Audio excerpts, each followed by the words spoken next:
Triliali poi. 爸爸， Triliali poi. 大哥， Triliali poi. 大哥，大哥，是我。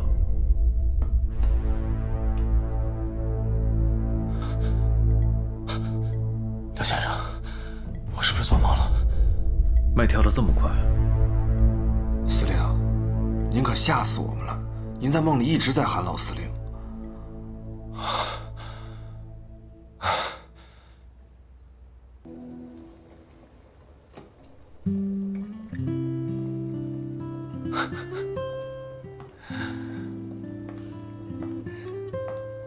在看什么呢？再看你小时候的照片，太可爱了。哎，对了，你有没有发现，穆婉婷这次回来像变了一个人似的？以前的大小姐脾气都没有了，倒是低调了很多。江山易改，本性难移。我觉得，她没可能这么短的时间就洗心革面，你还是小心为好。放心吧，有我在，谁都不能伤害你。哎，这个是许光耀吗？啊，这是他10岁的时候来家里做客拍的。哦，他10岁就认识你了是吧？不是，好像是9岁。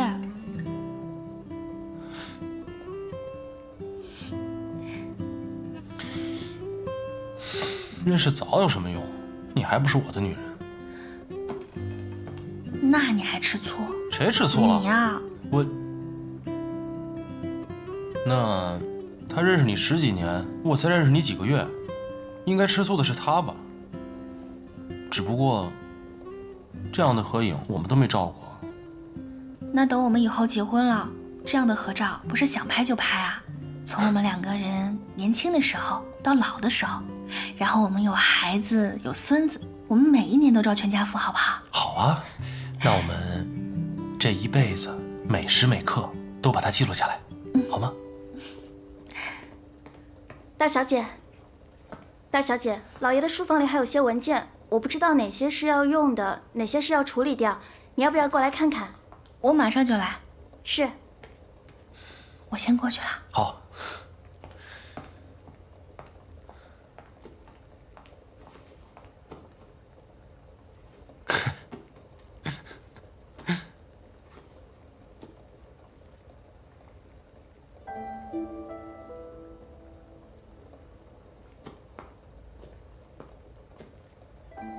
谭司令，哎，方叔，这个木工是什么时候跟他们合的影啊？哦，这是当年老爷押货的时候雇的白俄洋枪队。白俄洋枪队，木工还雇个洋人呢？啊，老爷是听人说洋枪队的枪法特别神，说是一个能顶4、5个。那时候兵荒马乱的，又是打仗又是马匪的，找几个能干事的也踏实点不是？什么枪法这么神呢？这洋人吹牛的吧？哎呦，还真不是吹牛的，洋人的子弹特别厉害，那个都是什么开花弹，一枪下去能削掉半个身子。这是当年从你父亲伤口上取下的弹头，这些年我一直留着，也许你能用得上。开花弹。谭司令，你还有其他事吗？方叔，当年木工走的是哪条路？这么不太平。那是10年前，是罗督军和徐伯钧正打得不可开交，老爷押了徐伯钧的军用物资回上海，到了江浦啊就走不动了。前面江上那2军打了起来，老爷一看没办法，就从江浦上了岸，走了陆路。幸亏找到这个洋枪队呀。前面就是江浦，你们原地扎营休息，等灵儿病好了再走。我跟雨儿押着辎重先走。是。方叔，我还有事，先走了。好。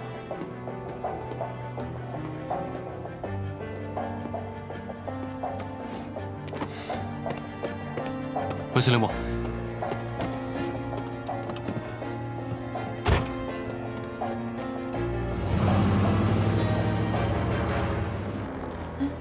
悬铃人呢？哦，谭司令回去了，说是有急事。啊，这么着急啊，连招呼也不打一声。是。你看着。收起来吧。哦。那洋人吹牛的吧？哎呦，还真不是吹牛的，洋人的子弹特别厉害，那个都是什么开花弹，一枪下去能削掉半个身子。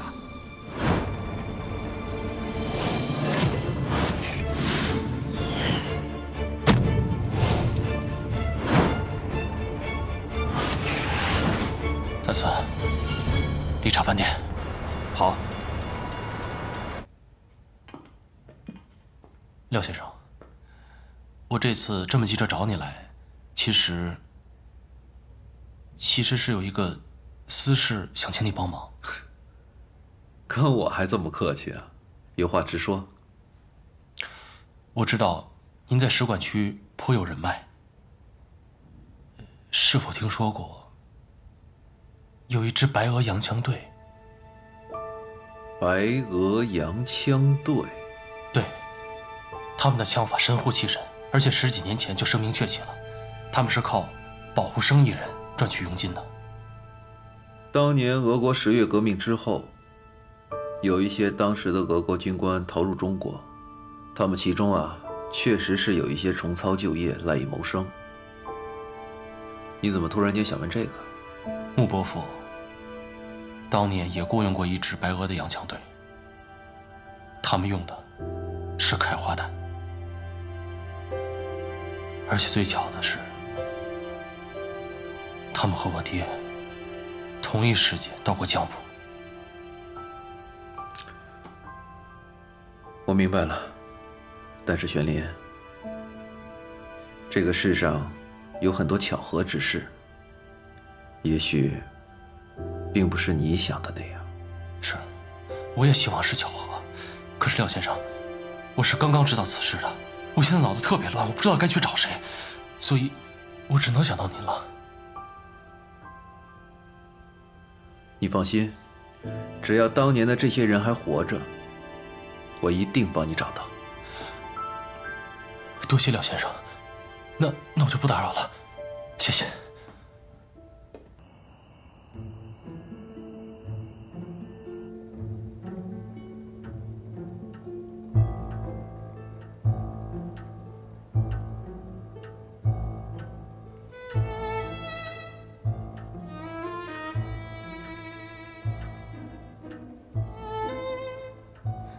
今天下午谭司令有打电话过来吗？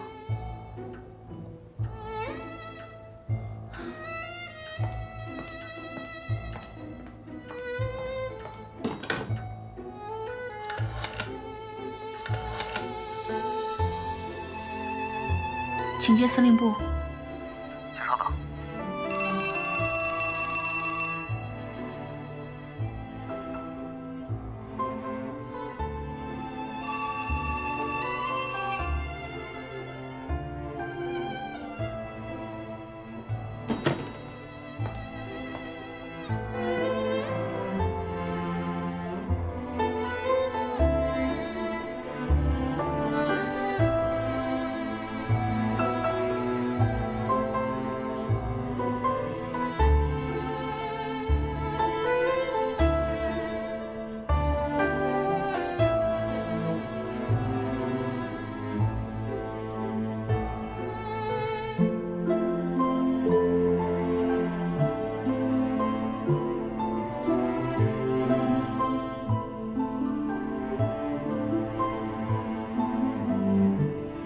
司令，您不跟穆小姐一块儿吃饭了？不吃了。为什么？回去吧。行。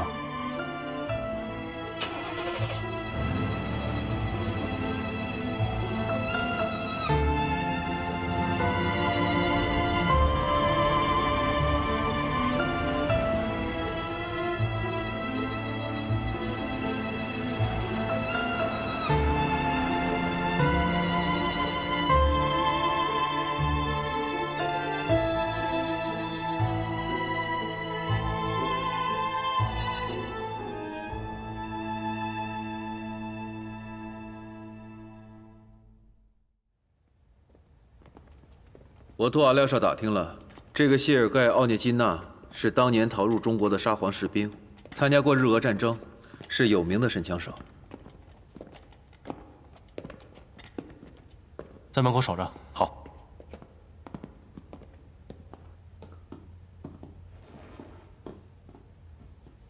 Это командир Тан. Командир Тан хочет узнать, безопасность каких влиятельных людей ты обеспечивал. Были ли опасности? У тебя есть профессиональное резюме на должности телохранителя командира. Я охранял хозяина Ду из Гуандуна, командира Чан из Шандуня, хозяина Му из Шанхая и так далее. 他说他来中国已经10几年了，负责过很多商界的大人物，比如广东的杜老板、山东的张司令。 还有上海商会会长穆先生等等。广东、山东的我不感兴趣。你给我仔细说说，你是怎么保护穆老板的？ Чтобы наша команда могла обеспечить безопасность и сопроводить хозяина Му.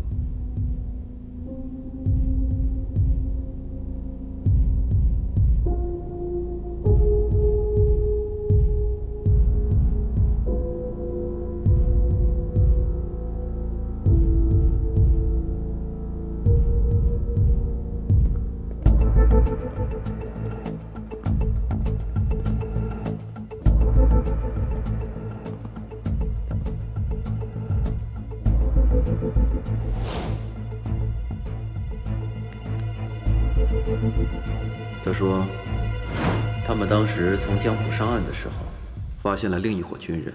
穆老板认出来那是罗督军的人，而穆老板押送的却是徐督军的货物。双方交战，是敌我关系。穆老板为了安全起见，趁这伙人一字纵队进入商贾的时候，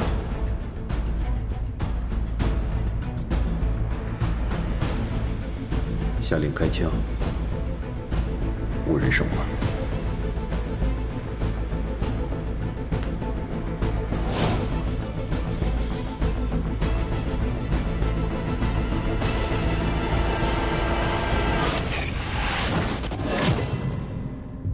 司令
，Стреляли мы.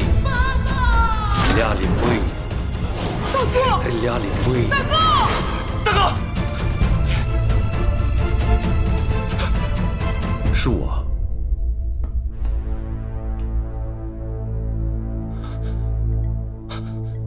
刘先生，我是不是做梦了？脉跳得这么快？司令，您可吓死我们了！您在梦里一直在喊老司令。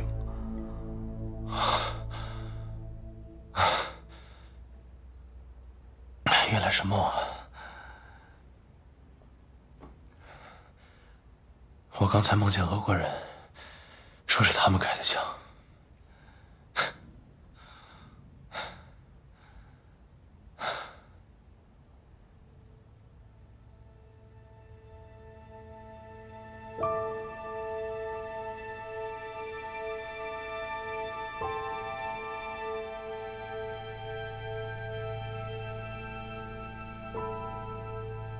原来不是梦啊！司令，刚才穆小姐来电话了，告诉她我有事。不让任何人打扰。可是穆公馆还在筹备你们的婚礼啊，那他打电话过来就是……让我休息一会儿，你们先出去吧。司令，出去！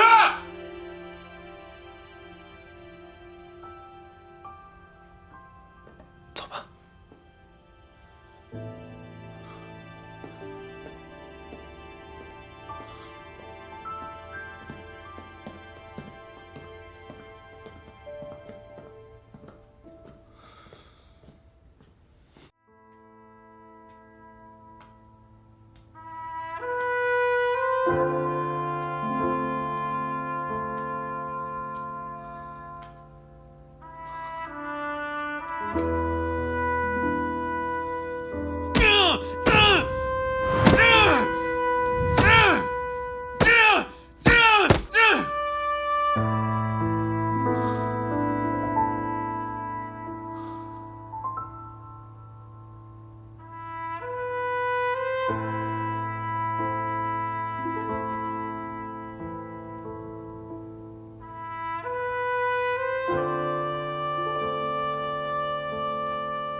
好啦，真好看，穆小姐，这套婚纱好适合你啊。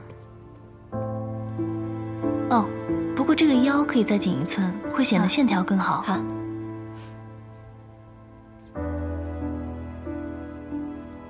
顾小姐，你们公司有没有男演员和玄灵身高相仿？啊？为什么问这个啊？再过2天你就是司令夫人了，还追男明星啊？我哪里追什么男明星？只是今天要试礼服，但是玄灵人也不知道去哪儿了。还有这个，打电话到司令部也没有人接，我就想找人替他试一试。奇怪了，小叔叔答应的事情从来都不失约的。是啊，以前徐伯君天天盯着，坐在火药桶上也不失约，也不知道现在怎么了。没事，你先别多想，也许他临时有事耽搁了呢。耽搁了倒不怕，我就怕他有事瞒着我。那你怎么不去问他呢？他说让我无条件相信他，我要是追问他，倒是显得我小题大做了。要不，还有这里，我替你去找找他，看看他到底在忙什么。也好，你替我去问问他，是不是碰到什么不开心的事情了？好。通常小叔叔心情不好的时候，不是在司令部睡大觉，就是在靶场打枪。我去看看吧。别着急啊。顾小姐，苏少帅回来了，在门口找您。他回上海了？那我先去了。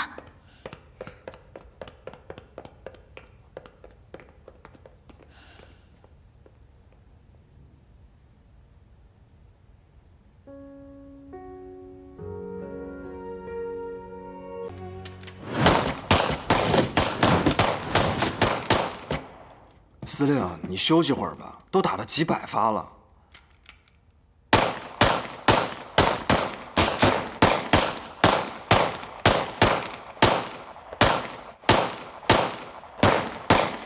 双儿小姐，你快劝劝司令吧，我怎么说都不听。好。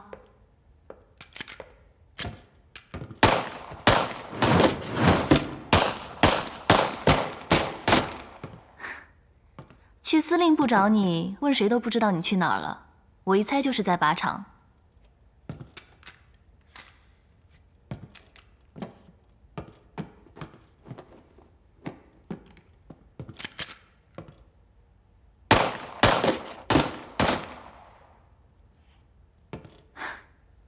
怎么样？虽然只是小时候和你南征北战时摸过枪，但是这么多年不打，我这准头还不错吧？哎，小叔叔，你等一下。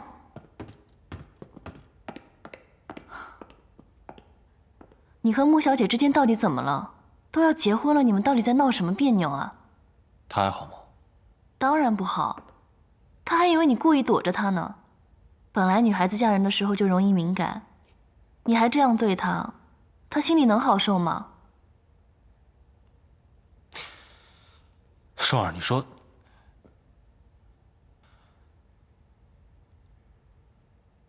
算了，你帮不了我。哎，司令。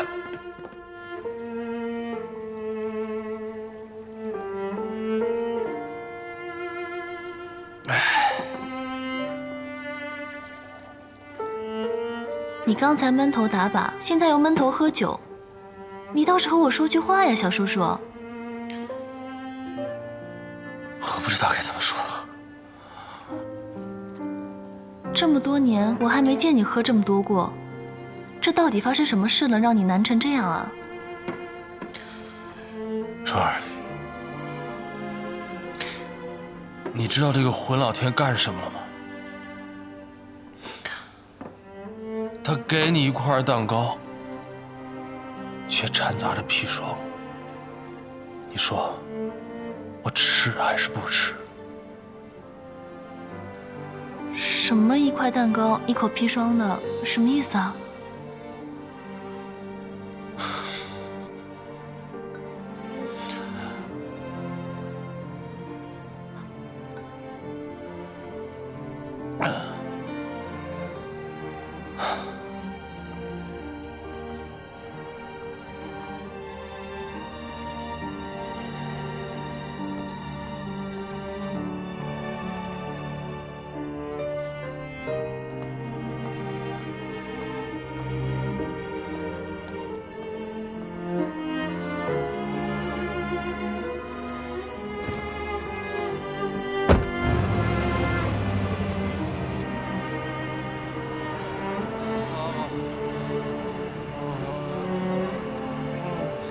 小心，慢点，慢点啊，小心台阶。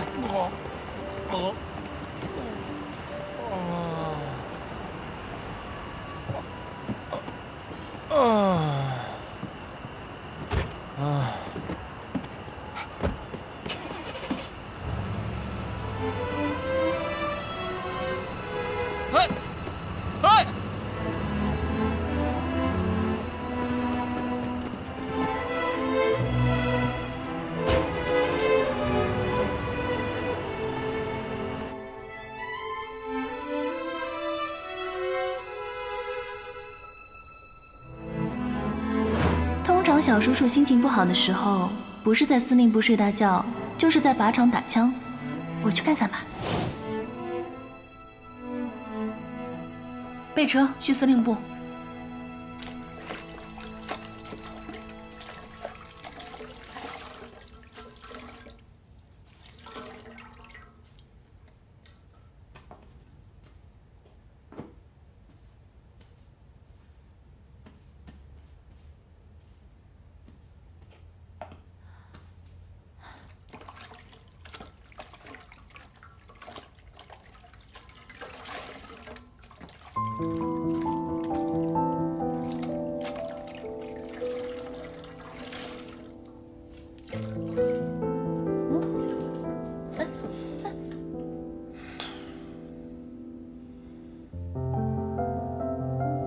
我知道你难受啊，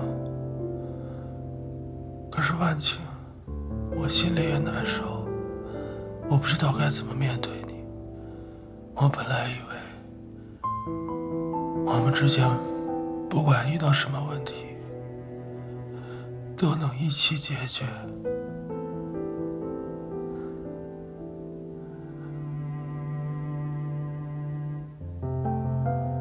小叔叔，你醉了。哎，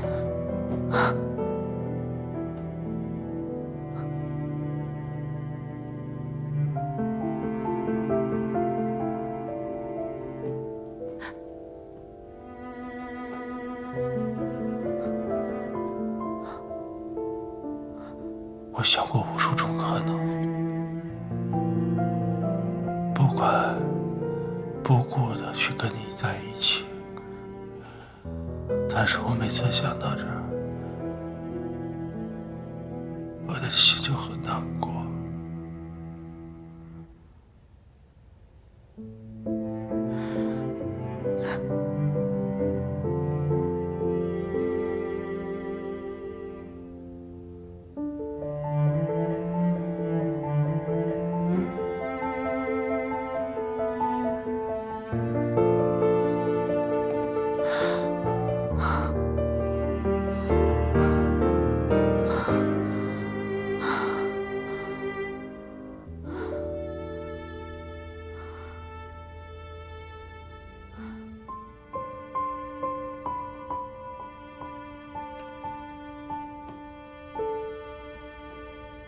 小叔叔，从小到大，你都是我生命中最重要的人，是我所有的牵挂。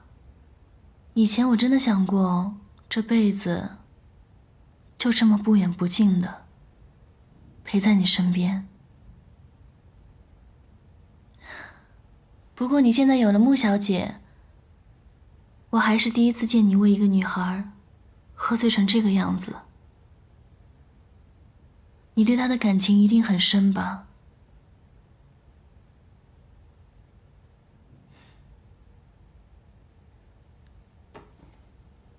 你们两个呢，很般配。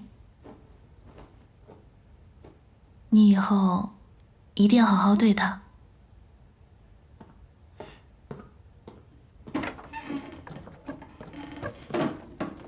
12小姐，苏少帅来了，在下面吵着要见你。哦，好，我马上下去。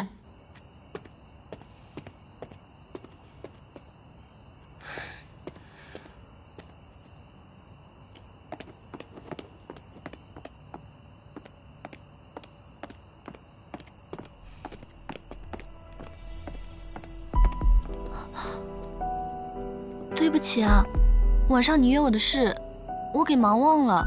你跟我说今天下午有事要忙，就是陪那个姓谭的花天酒地、醉生梦死是吗？你说什么呢？我小叔叔不是这种人，我也不是这种人。你以为谁都跟你一样吗？跟我一样？他配吗？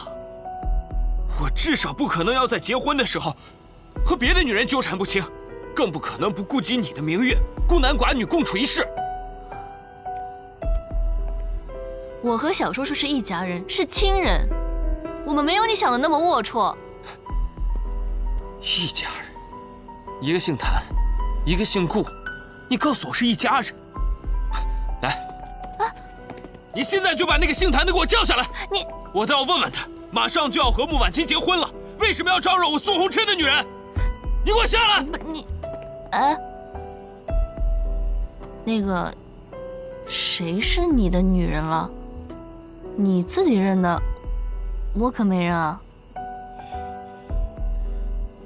报也报了，坠子也收了，你现在跟我说不认？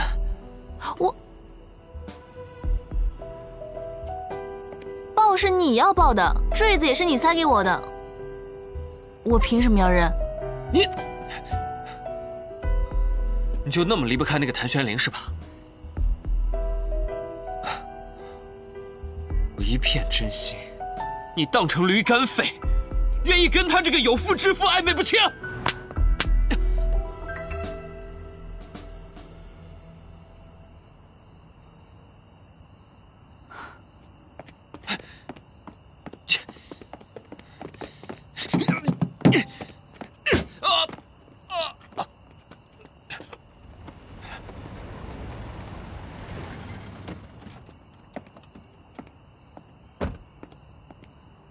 你来的正好，我告诉你啊，赶紧去管管你家那个沾花惹草的未婚夫。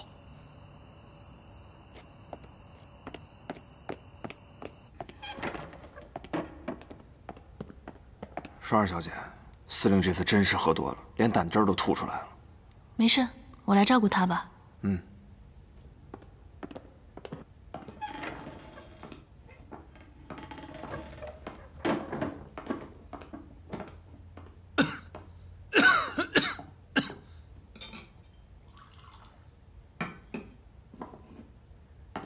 小叔叔，你醒了。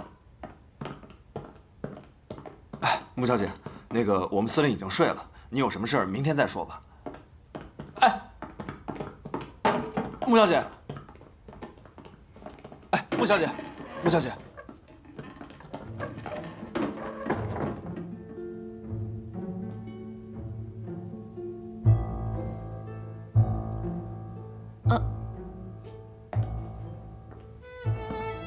穆小姐，小叔叔他喝多了。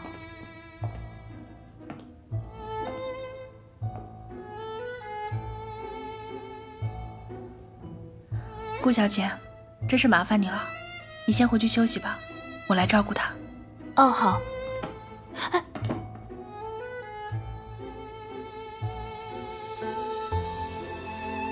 留下来。啊，小叔叔，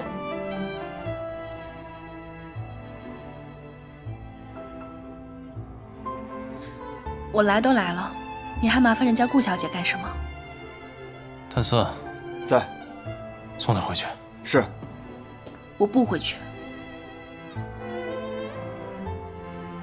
你是不是有什么事情瞒着我？不然你不会对我这个样子的。我没事，你想多了。那天你在我家里突然就走了，之后市里服又失约，现在又喝成这个样子，你还非要顾小姐留下来照顾你。双儿是我的家人。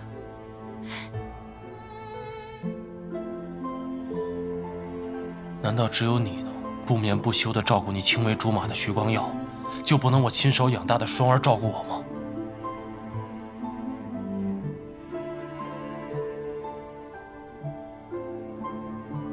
所以你是在和我翻旧账吗？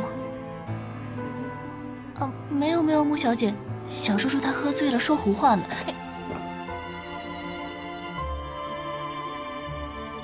我没翻旧账，实话实说。你记不记得我们之前约法3章的第1条是什么？好，你不说，我说。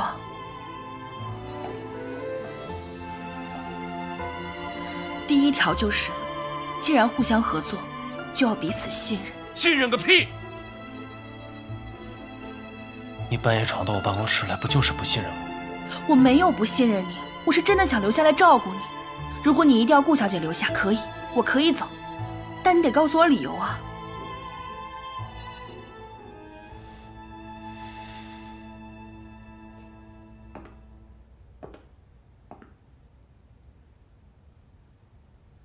所以你是不打算告诉我实话了，是吗？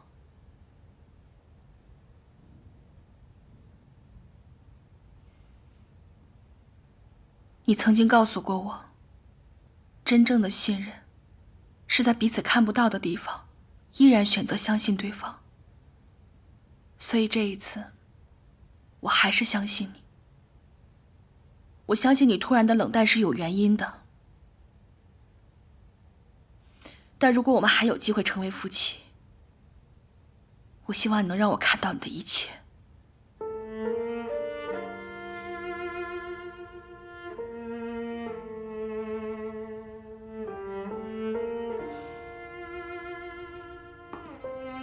顾小姐，那就有劳了。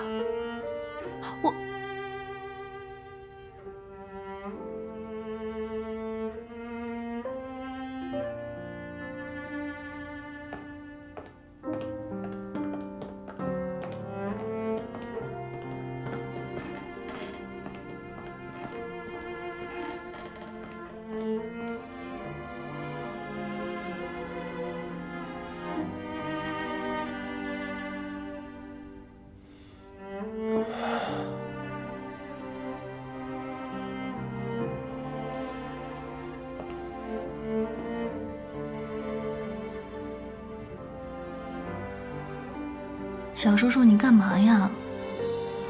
你们之间到底怎么了？到底发生什么事了？你为什么要那样说？你别这样折磨自己了。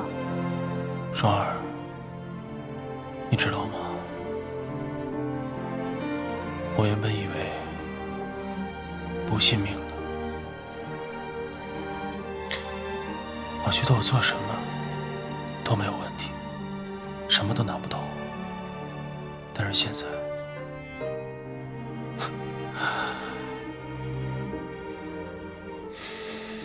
你走吧，我睡了。那你好好休息。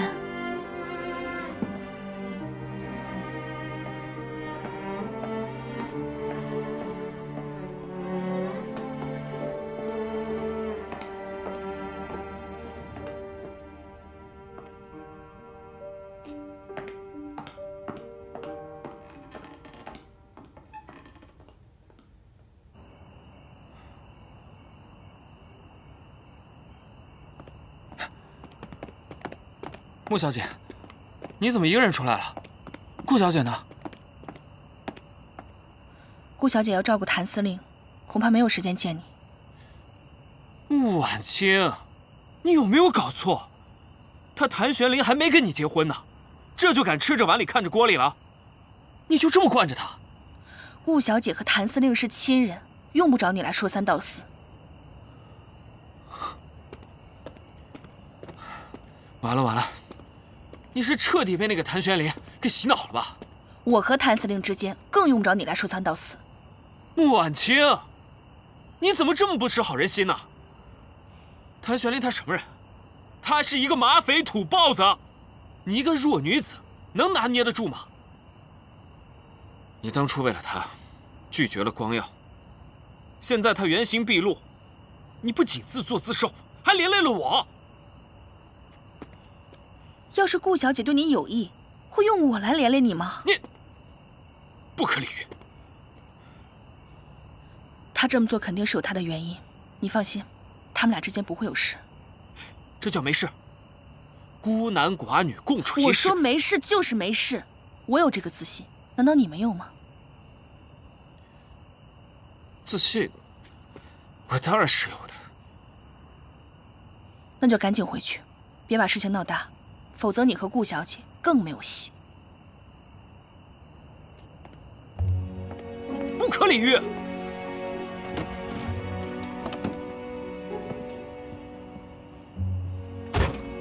开车。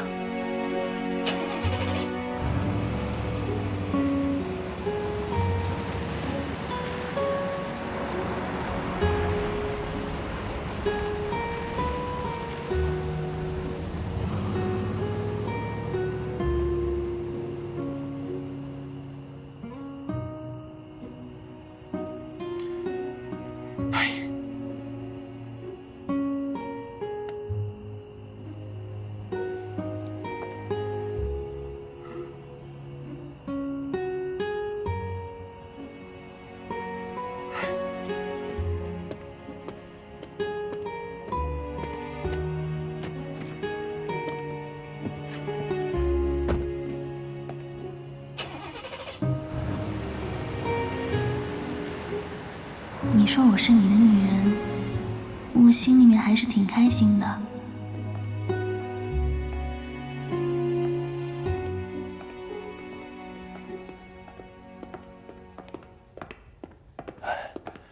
大小姐回来了。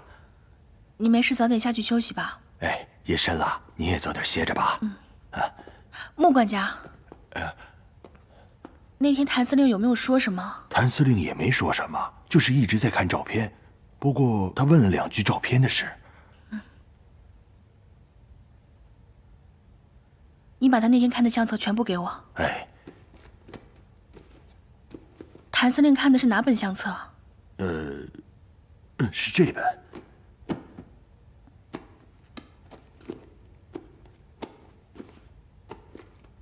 他看的哪张照片？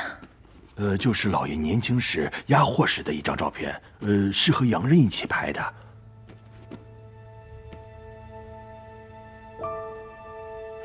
就是这张。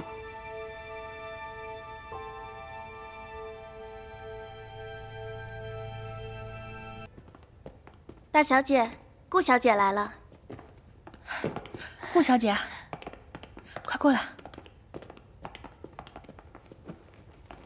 穆小姐，我今天去找小叔叔，看他实在心情不好，就陪他喝了几杯。你别怪我啊。我怎么会怪你呢？我谢谢你都来不及。要不是你陪着他，他一个人喝酒，我也放心不下。真的？你不怪我就好了。哦，对了，我刚刚问了谭四，他说这2天小叔叔经常和一位姓廖的先生见面。你说这几天他这么反常，会不会和这位廖先生有关啊？廖先生？在这尔虞我诈、血雨腥风的年代，会把我们每个人都裹在其中。倾巢之下，焉有完卵？没有谁能够独善其身。是他？你认识他？顾小姐，这个廖先生的身份呢，非同寻常，你一定不要掺和他的事，也不要去打听。可是，听我的，知道了吗？哦。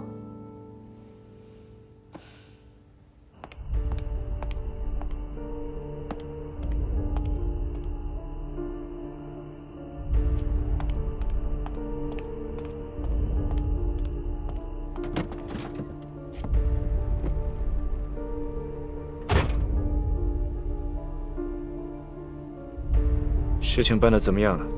照片我已经找出来了，也放在了明显的位置上。我猜，谭玄灵应该已经看到了。我们要的是确切的消息，不是猜疑。他们又不让我回木公馆，我怎么可能时时刻刻盯在那儿？找个借口，进门去试探一下，最好想办法留在穆婉清的身边。谭玄灵看了照片，他不可能对穆婉清还这样的风平浪静。我可以去帮你们试探，但是你们真的能替我搞垮谭玄灵和穆婉清，帮我夺回穆家的财产吗？我们的能力不容你质疑，只要你按照我所说的完成，你就会是穆家以后的掌门人。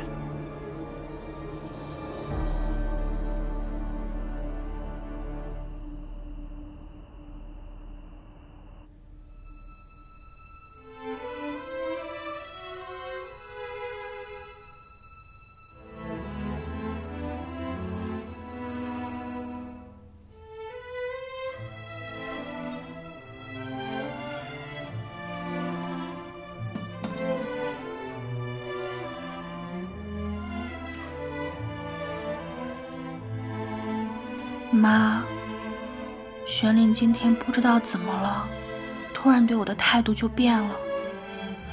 你说这男人是不是就是这么善变，就是这么让人琢磨不透啊？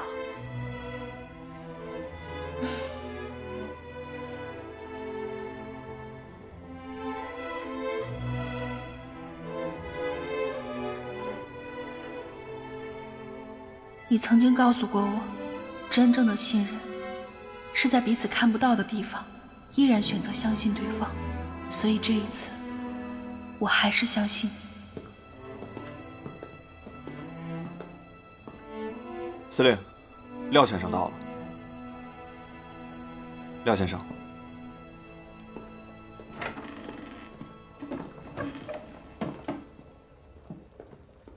玄林，那批货已经过青岛了，3天之内就应该到上海。我会安排的。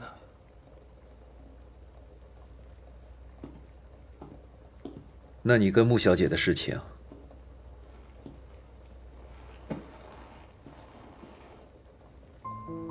我不知道该怎么面对她。那穆姑娘当时只是个孩子，就算穆志远做了什么错事，那跟她也没关系呀。这既然你们这么相爱，那为什么不让父辈的恩怨到此为止呢？我不是没有想过，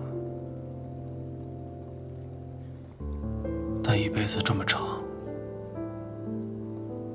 我如果不管不顾的就娶了她，这根刺会一直横在我们中间。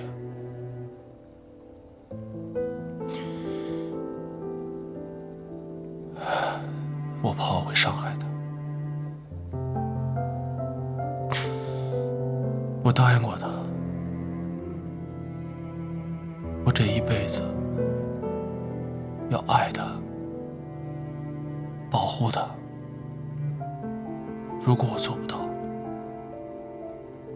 我不能娶她。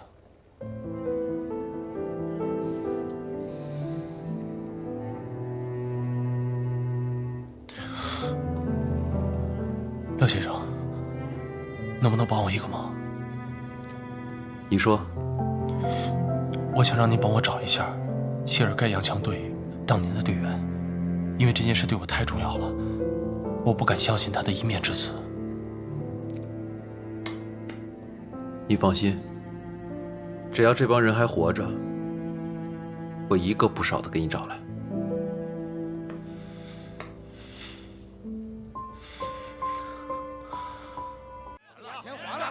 我再说一遍，这件事情跟我没有关系。哎，耍赖是吧？你别以为你是大明星就了不起啊！说到底，你就是个不入流的戏子，真把自己当少奶奶了你！一个拍戏的能傍上谭司令，还不是男女之间见不得光那点事儿啊！啊！可不是嘛！我看谁敢在这撒野啊！各位可都是上海滩有头有脸的人物，为什么要为难一个弱女子？不觉得有点不要脸吗？谭司令，那大华公司欠我们的钱怎么办呢？我们影院也有员工要养，我们这些人也是要吃饭的呀。是啊，大华欠我们钱的老板跑了，他是大华的股东，我们不找他找谁啊？对，反正今天账不结清，我们是不会放他的芯片的。对。好啊，今天不还钱不行，必须还钱。对，你们不就是要钱吗？只要我把你们的债给还清了，就没什么问题了，对吧？还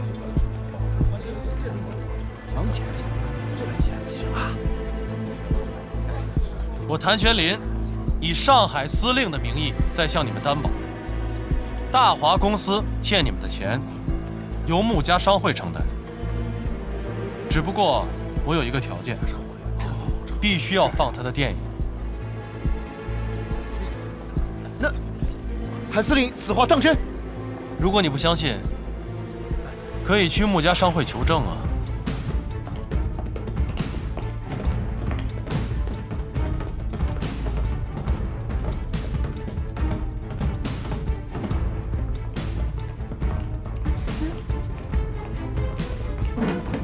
哎，谭司令，怎么回事？哎，玄林，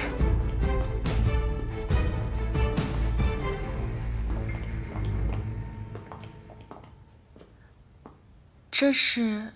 我是来交代你件事的。大华电影公司的老板跑了，欠了各家电影院一笔钱，双儿的新片也要上了，必须先把欠款结清。人我带来了，你安排一下。我安排什么？这件事情好像和我穆家商会没有关系吧？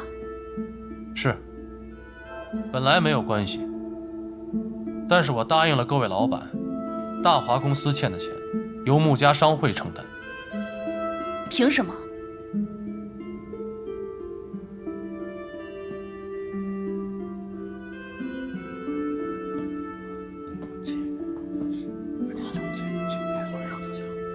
没有凭什么，我只是来通知你的。有钱也不能乱花，我问你的是为什么要我来还？因为双儿的新戏要上了，不还钱就上不了，你明白了吗？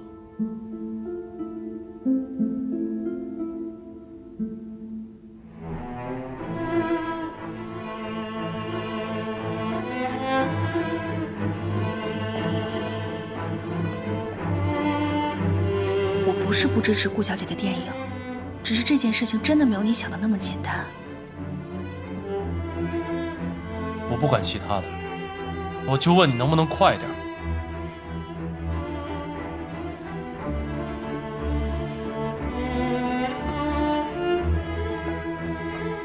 你有没有想过，我要是这次给了钱，那大华公司其他债务怎么办？他的员工是不是都要来找我？他其他债主是不是也要来找我？这个口我真的开不了。我懂了，在穆家，我说了不算，对吗？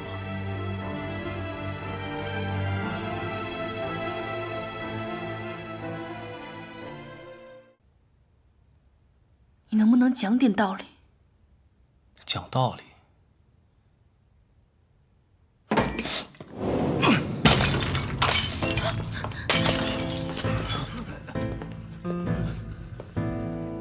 我上海堂堂的司令，做不了你穆家的主吗？真当我吃软饭的了？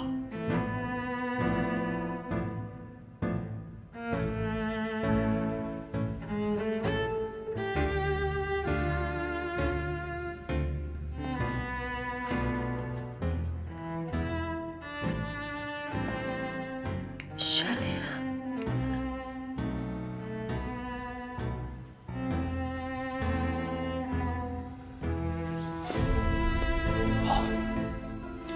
老子不求你，老子有别的办法。你干嘛呀？吃枪药了？双儿，你放心，你的新片一定会准时上映。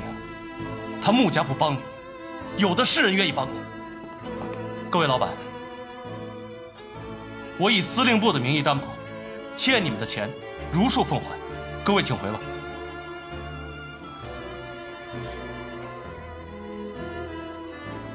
双儿，我们走。哎，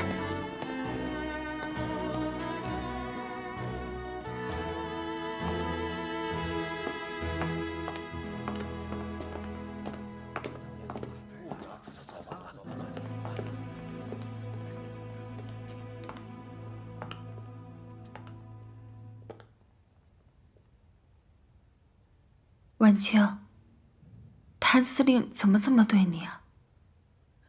我也不知道，他这几天变得好冷漠，今天更是变本加厉。为了顾月霜的电影，当着这么多人冲我拍桌子。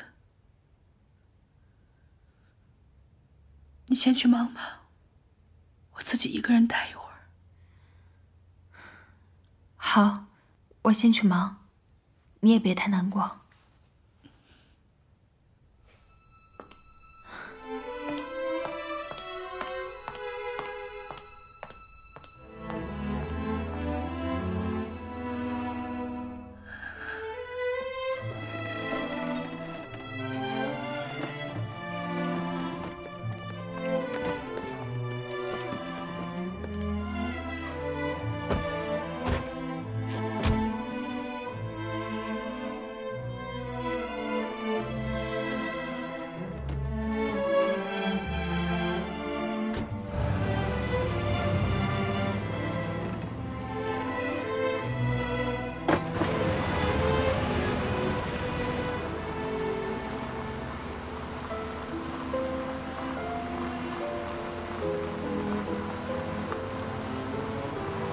小叔叔，你刚那么对穆小姐太过分了吧？你就不怕她不理你啊？她最好别理我。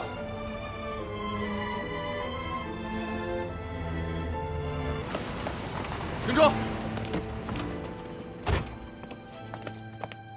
您不能进去。我来找你们司令。穆小姐，您真的不能进去。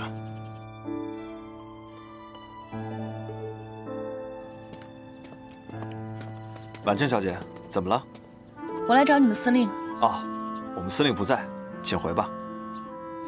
今天你要么开枪打死我，要么就让我进去。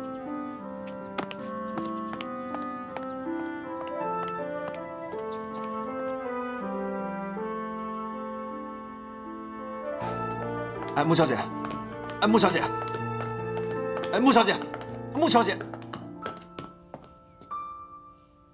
谭四。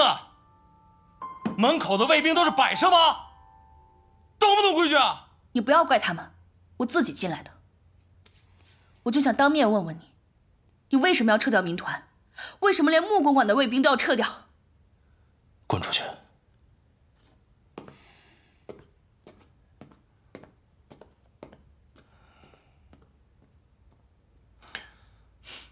军务上的事，你无权过问。无权过问。穆公馆的卫兵你可以撤掉，但是民团是我华商总会的，保护码头天经地义。你敢不敢当面给我个理由？比起跟你们穆家，跟约瑟夫合作更划算。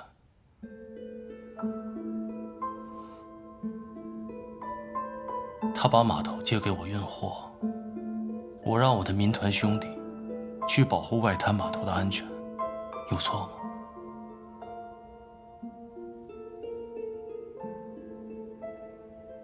我不信，你不是这种见利忘义的人。那是你不了解我。一个能在乱世混得如鱼得水的人，会是君子吗？如果我不这么见利忘义，早就被啃得连骨头渣儿都不剩了。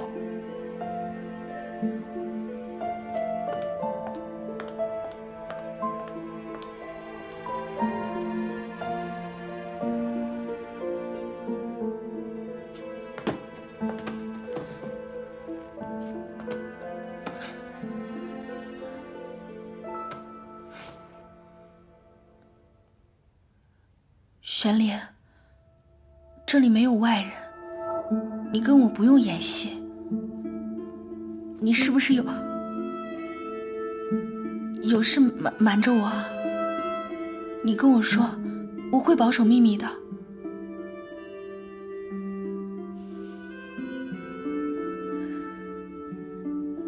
这些天，我一直在想我们两个之间发生的事情。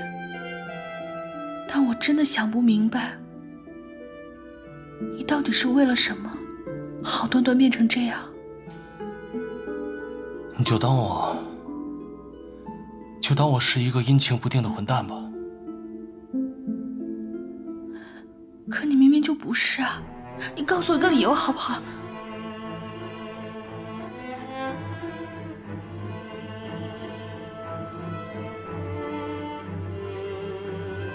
我真的快受不了了。我们之间发生了什么，我连原因都不知道。只是你不知道。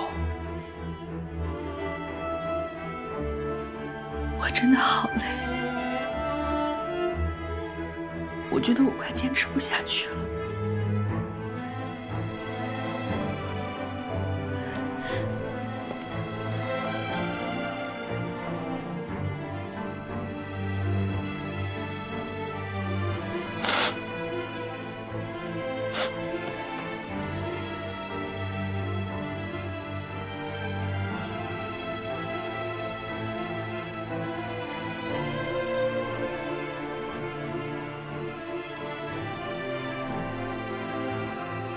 那就别坚持了。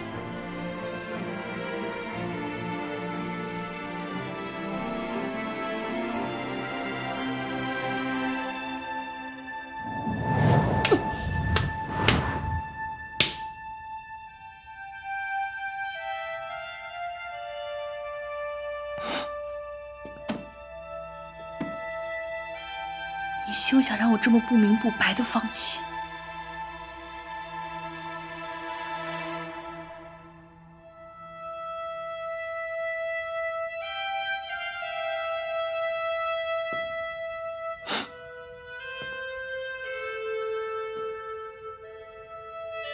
好，既然想知道，那我就告诉你。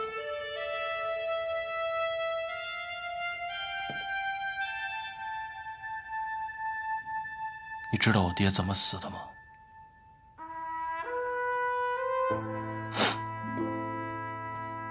？10年前，我爹押送军火，途经江浦，被一伙人偷袭，全军覆没。他们用的是开花弹，杀伤力极强。这种子弹，各国的正规军都禁止使用。我爹在死的时候，胸口都被炸掉了大半。那伙人是谁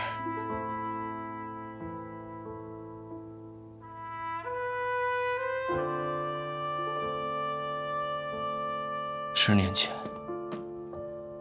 你爸爸替徐伯军押送物资，也经过江浦。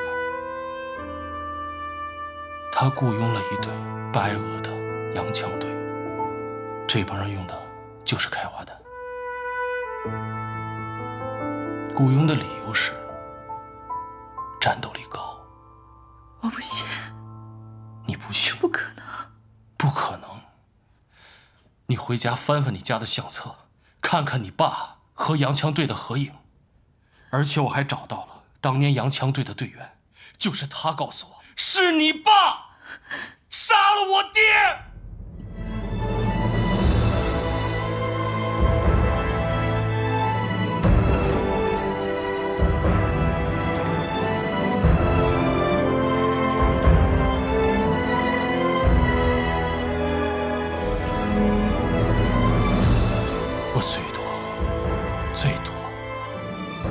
我最多做到不恨你。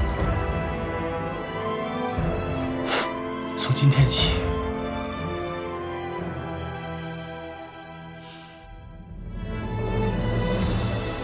我们井水不犯河水。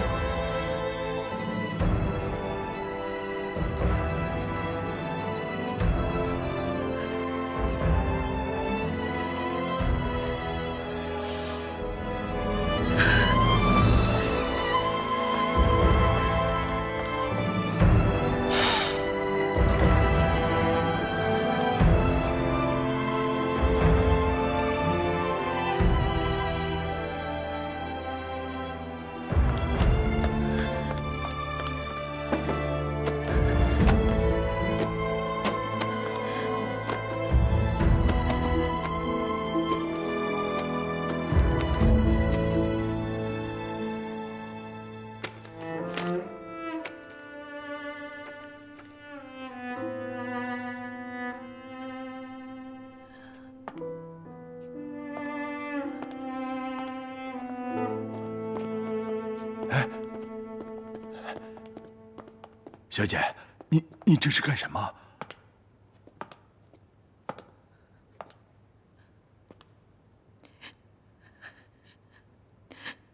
这张照片是在江浦照的。没错呀，这是10年前老爷押货路过江浦的时候照的。怎么，您跟谭司令对这张照片都感兴趣啊？大小姐，婉婷小姐，大小姐今天不方便，商会有什么事，明天再说吧。什么情况？这发生什么事了？下午从司令部回来，大小姐就急着看相册，可谁知看着看着就哭了起来，谁劝都没用。哎呀，大小姐，您倒是说句话呀！啊！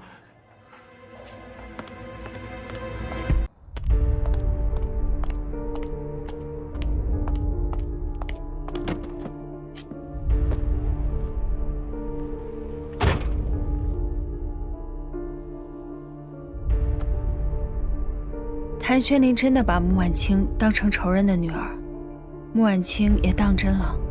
下午看着照片，哭了好半天。只要他们各自为战，我们也有利于各个击破了。等明天中午，外滩码头的军火一到，谭玄林的死期就难免了。约瑟夫这个洋人是不可能包庇他的。原来你让我挑拨他们的关系，是为了让谭玄林去外滩码头交易军火，免得穆家码头为他遮掩。不过，穆家也休想逃离于世外。明天，我还会找一批违禁品，放到你们穆家码头的仓库。你要想办法找到仓库的钥匙，藏匿伪军的药品，也够他们有大罪受的。违禁品？那不会连累到我吧？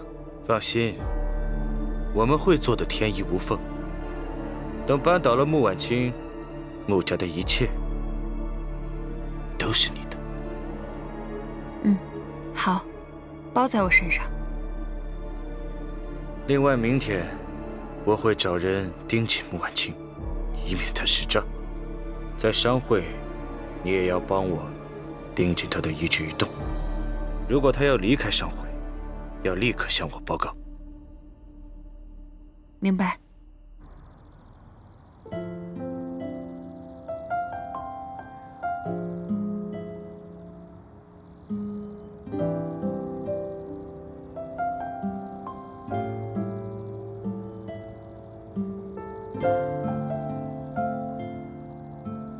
你看啊，这上海都是我的地盘。现在，我向你保证，只要有我在，你一定会平平安安的。林大人说的话都不算数了吗？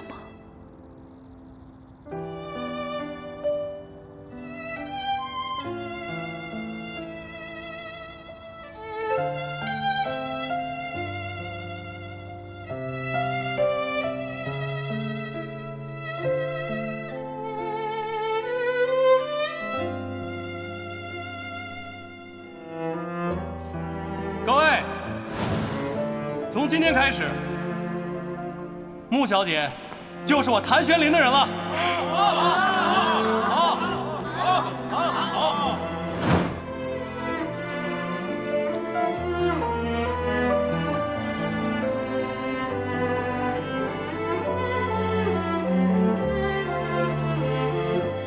哎，徐督办，你不能进去。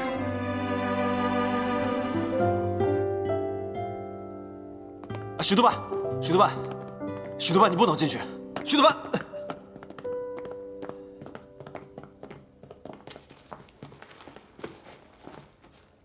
司令，徐督办说要回自己的办公室拿东西，我也不好拦着。拦我做什么？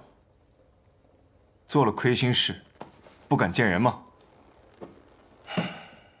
你先回去吧，我跟他单独聊聊。是。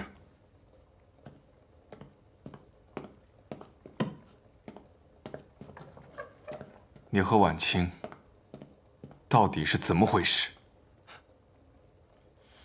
好事不出门，坏事传千里啊！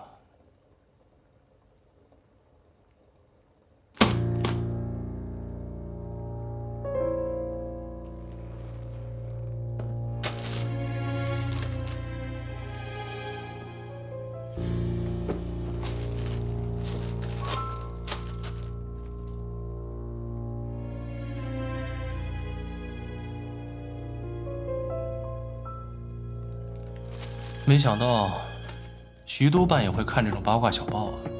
我刚从穆家过来，从穆家得知，这些天你对婉清很是冷淡。婚礼的事，你都让她一个人操办，连礼服都不是。现在为了一个顾月霜，却闹出这么难看的丑闻，你对得起婉清？对得起穆家世伯在天之灵吗？徐光耀，我跟穆婉清的事，轮得着你插嘴吗？我是他哥哥，我不准有人欺负他。所以呢？啊，这么说，我得管你徐督办叫一声大舅哥了。你叫我什么不重要，我只是希望你能记得，你曾经说过的话。你说要为婉清挡住所有的黑暗，为她争取一丝光明，不敢死，不敢输，怕她难过。你说过你要给她幸福，你做到了吗？你言而无信。徐光耀，你有什么资格说我？啊？穆婉清这辈子最大的不幸就是跟你们徐家沾上关系，你自己不知道吗？我们徐家之前确实对不起婉清，只是以前吗？穆志远在火车站遇刺，谁干的？你自己心里不清楚吗？没有怀疑过吗？徐远在吗？好几天没见着了。我说过要守护他一辈子，我说到做到。守护一辈子，当他哥哥对吗？你自己心里没有想过他吗？你现在不想他吗？我退出，不是因为我不爱他，而是我尊重他的选择。但如果他看错了人，选择了一个混蛋，我也绝不会就此罢休。管得着吗？就算我是个混蛋，我不要他，他也会死皮赖脸的跟着我，他也不可能跟你走。还有，从今天开始，你别再烦我了，知道吗？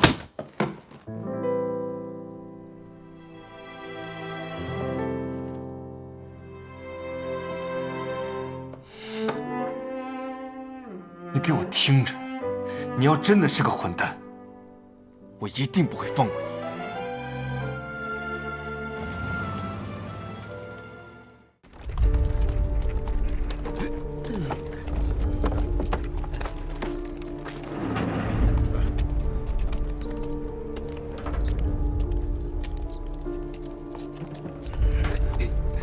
哎，小心！走。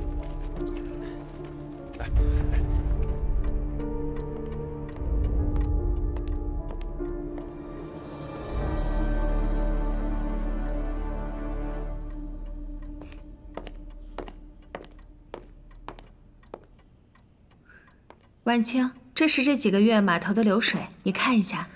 你先放着吧。你怎么了？我看你脸色好像不太好。没事儿，你先去忙吧，把门带一下。嗯。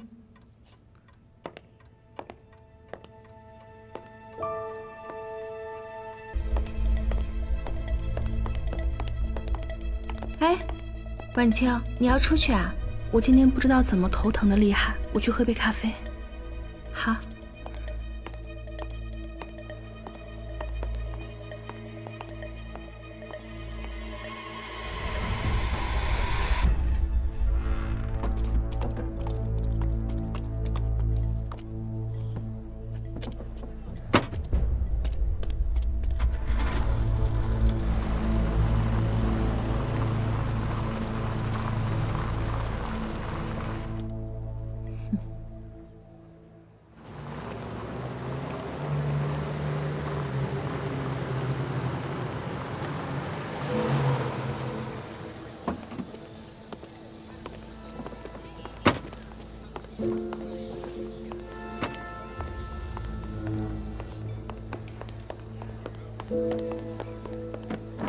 谢谢。给我一杯咖啡。好，请稍等。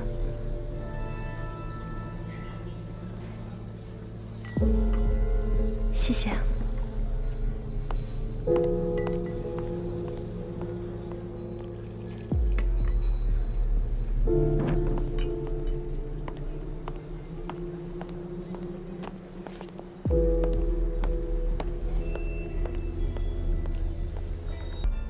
这么久了，怎么还没回来？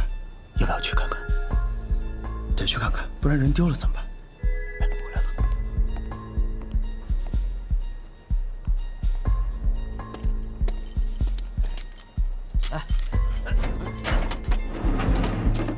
OK, this way. 快！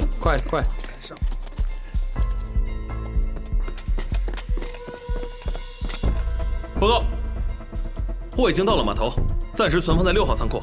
举报者提供的信息说是有10多箱步枪子弹和8挺重机枪。呵，这装备2个团都绰绰有余啊！这革命党大手笔啊！但是革命党的人并没有出现，货还在仓库里，可是没有人接应。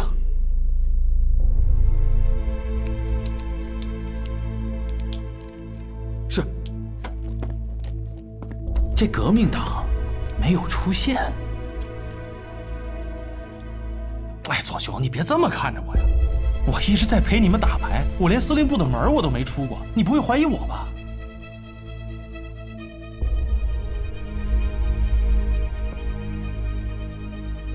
现在下结论还为时过早。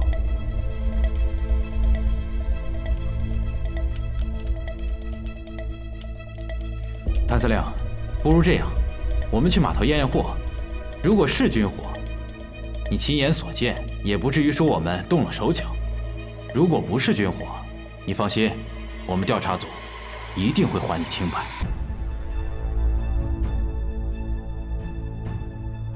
好，就依你所言。好，请。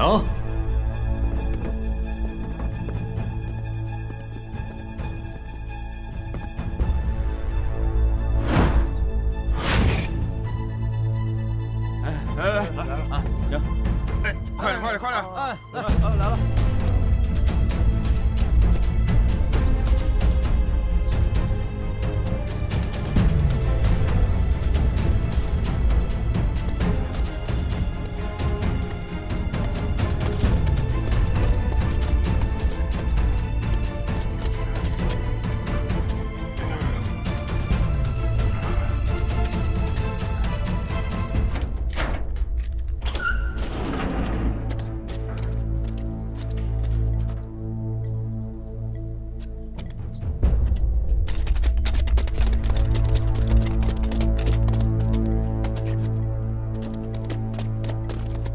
谭司令，请吧。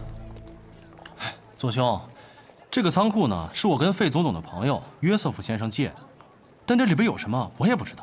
我就是做点小生意，但是接头人没来，你不会赖在我身上吧？谭司令，你租这个仓库是做生意还是运军火？这个我一点也不关心。但是今天如果在仓库里一旦发现了军火，那就说明这次举报绝非空穴来风了。那你谭司令的嫌疑，那可就撇不清了。哎，这哪儿跟哪儿？左参谋，即便查到了军火，就此断定是谭司令通敌，未免也有些武断了吧？对呀，有举报，有物证，这也不算冤枉谭司令吧？走吧。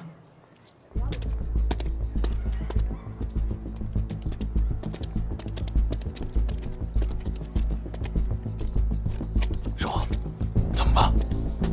如果查到了军火，他们带司令走，我们就抢人。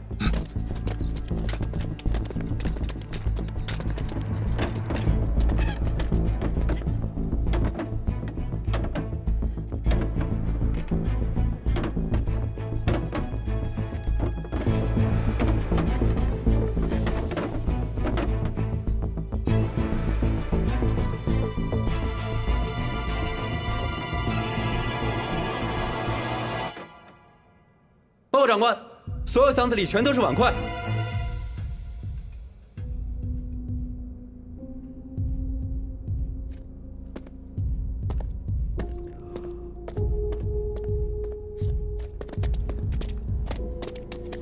去把那管事的叫过来。是。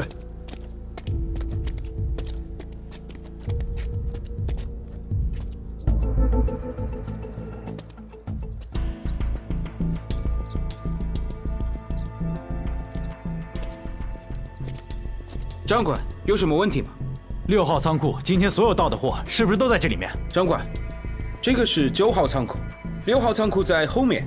这不是6号仓库吗？顶上挂着6的牌子。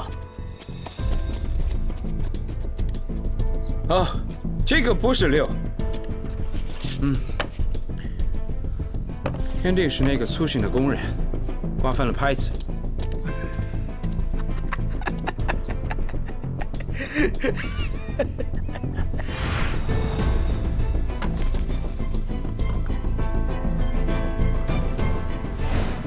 难道是他？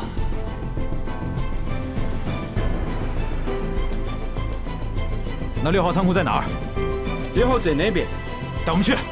好，跟我走。谭司令，别紧张，看看就知道了。请。走，跟上。走，快。好。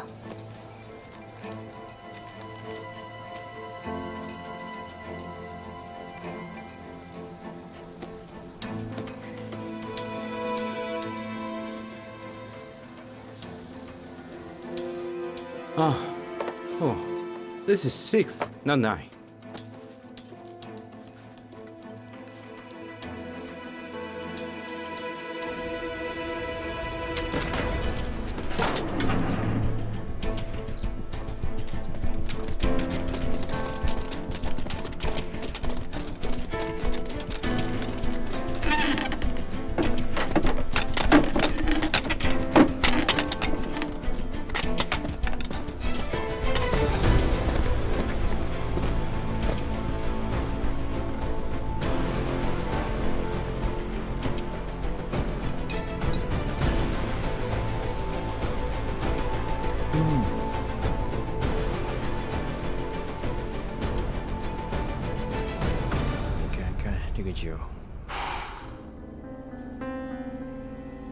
听我命令。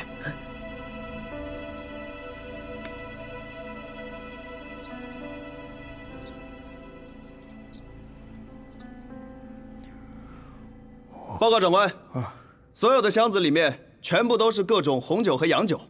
哎，你看，这是1916年的洋酒，你不妨闻一闻吧。哎，你那。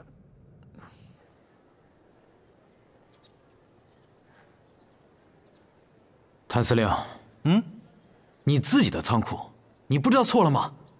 哎，左兄，我都跟你说过了，我就是个粗人，那在这做生意就是为了捞油水，除了钱一分不能少，其他的我一概不管。你问我，我真的不知道啊。这个时候错了，也未免太巧了吧？左兄，你看这该查的咱也都查了，那我呢也尽力配合，就别耽误大家时间了。是啊，也许是情报有误，一场误会罢了。对呀，哎，你说误会可不对，我看这就是诬陷，也不知道我挡了谁的财路，对我下这种狠手，别让老子逮到。今天虽然没有查到证据，但是仓库的事情事出蹊跷，不排除有人做手脚的可能。今天这个事情，我会一五一十的向北京汇报。这次调查至于后续怎么样，由督军定夺。谭司令，目前为止你仍然是嫌疑人，麻烦你跟我们走一趟。来人！左参谋，这样就抓人，不太合适吧？徐督办，我这不是抓人，我是请谭司令回去协助我们调查。今天这个事情有疑点，那谭司令的清白就会有疑点，以后也会留下诟病，对谭司令也不是一件好事。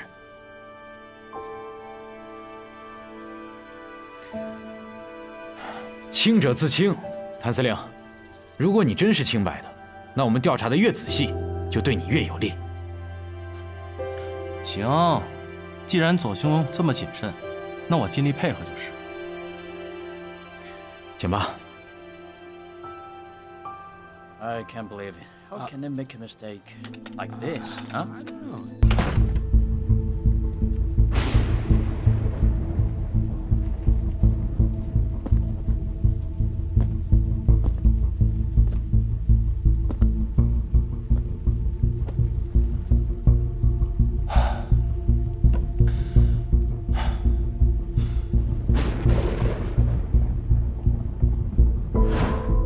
果是晚清更换了仓库的号码牌，他肯定是为了用错误的仓库暂时拖住调查组。这说明他很可能是在我们检查9号仓库的时候把军火转移的。如果这个举报人看到了晚清转移军火，就不会等到现在才举报。如果举报人在木家码头发现了军火，那以左参谋的脾气，他一定会带着我一起去，好让我当场认账。他不带我去，却又让手下告诉我这个消息，很可能他心里也没有底，所以他手里未必有证据。你自己的仓库，你不知道错了吗？他一定是想炸，一定是这样。他会没事的，没事的。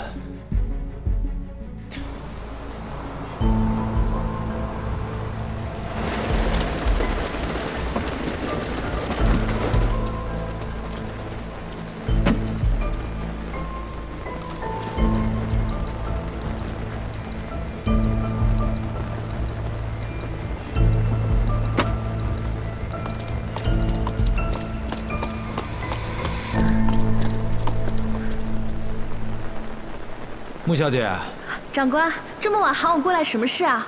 有人举报说你们穆家仓库里藏有违禁品。这儿我们都是租出去的，里面有什么货我也不知道。清楚不清楚？打开就知道了。这都是人家的货，我私自开仓也不好吧？怎么，穆小姐是心里有鬼，不敢让我们看吧？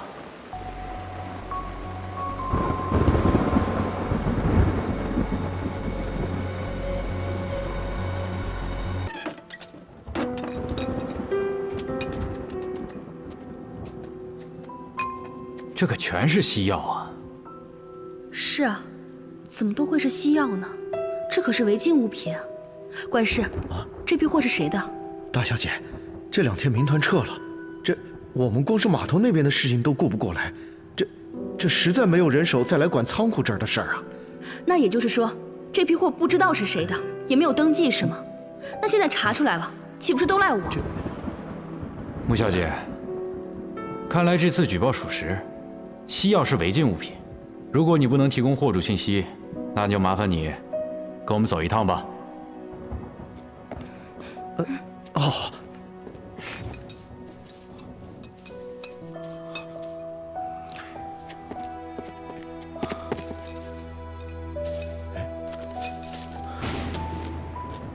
大小姐，这里有张出库单。长官。你看这批货是从外滩码头上岸的，我们也不知道什么时候放进来的。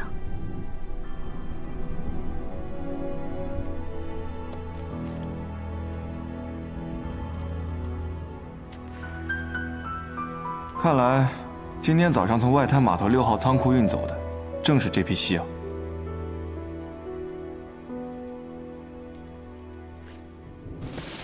穆小姐，虽然这批货不是从你码头上的岸，但是你们仓库也有失职之嫌。你这么说可就有失偏颇了。货物检验是码头的事情，要说失职也是外滩码头失职。你应该去找约瑟夫先生才对吧？左参谋，既然已经查明今天运出的在外滩码头，这不是军火，而是这批西药，那当务之急应该找到这批西药的货主。按法律论处，而不是在这边追究穆小姐和约瑟夫的责任。说到底，他们也被蒙在鼓里，都是受害者。看来，也许正是他们声东击西，好试图掩盖自己的西药走私生意。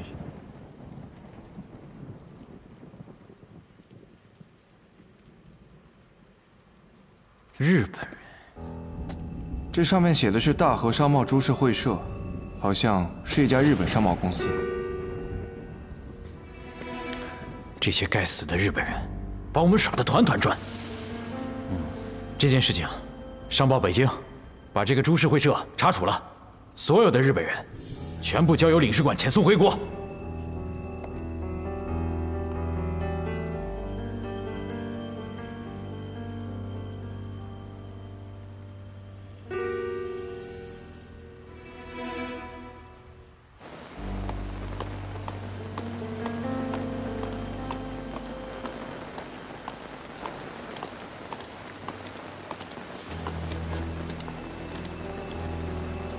刚才你都看清楚了吧？从现在开始，你的走路和举止必须和穆小姐一模一样。左参谋，这是什么意思？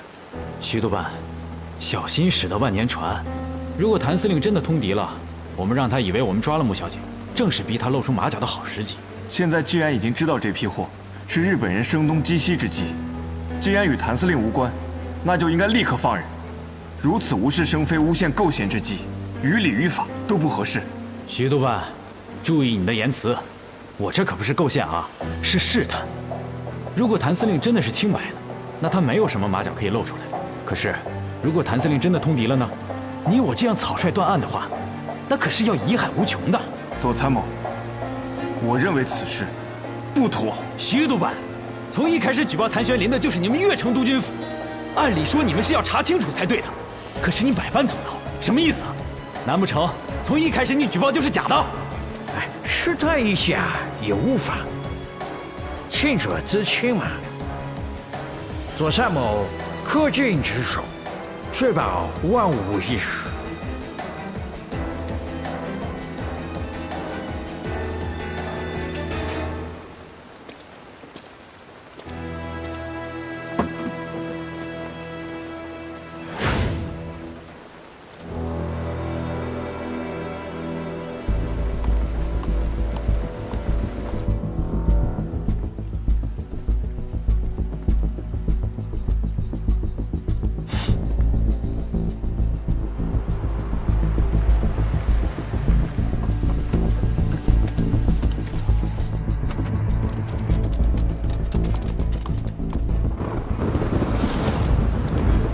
婉清，不可能！